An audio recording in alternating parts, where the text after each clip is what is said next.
Let's go to Matt Gutman following the story for us, ABC correspondent in Sanford. Before we talk about what the chief did, Matt, talk about last night's rally, some famous Americans involved.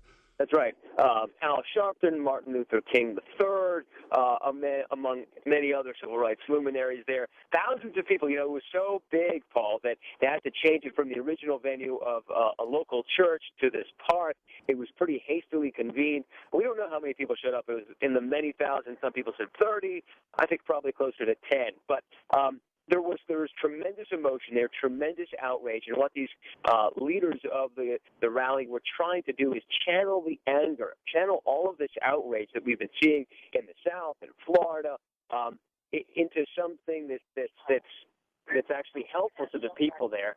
And so they were calling for the arrest of George Zimmerman, the man who killed Trayvon Martin, demanding police action now. And they were buoyed, in fact, by the news that had just come out about an hour before this rally began, that the police chief stepped down and that the lead prosecutor, who was going to bring this grand jury together in April to investigate, also stepped down. Another one is being brought in. It seems like the city and the state are trying to clean house in this investigation. How is it that the chief is stepping down only temporarily?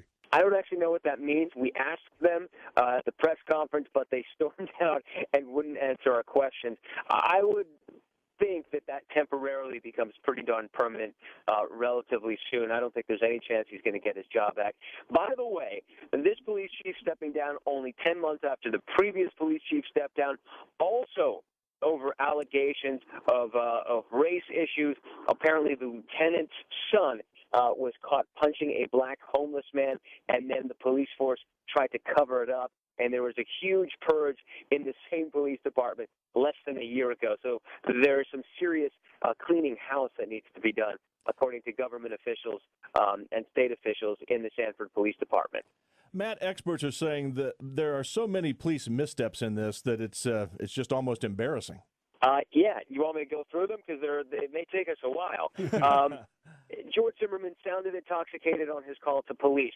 No toxicology test was ever taken. His car was not impounded. Nobody ever searched his car. They accepted his claim of self-defense immediately without questioning it. They did not talk to the last person to speak to Trayvon Martin alive, the young woman, 16 years old, who was his girlfriend, heard everything as it unfolded just up to the gunshot that killed Trayvon Martin. Never bothered calling her. They had her number. We got her number. We got the call log, so it shouldn't have been so hard for them to do it. They also didn't follow up with other eyewitnesses. They ignored others. I talked to one witness who said that they corrected her. She said, I heard the young man screaming, and they said, oh, no, you heard Zimmerman screaming.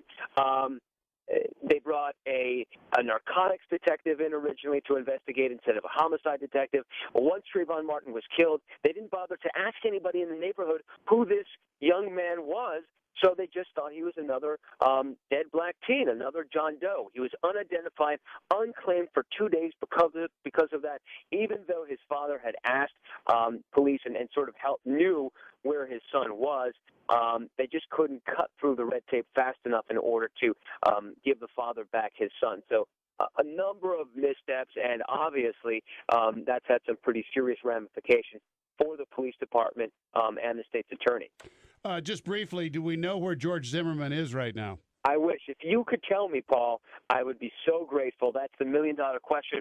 Police saying they don't know where he is, that he is not a suspect, hasn't been arrested, so they're not following him. His phone is off. None of his addresses have anybody there. His Facebook page is down. This guy has become a ghost. I've never, in 12 years of doing this, found anybody who's been this elusive. So if you guys hear anything, please do tell me. ABC's Matt Gutman, the latest from Sanford, Florida this morning. Matt, as always, thank you very much. Thanks, guys.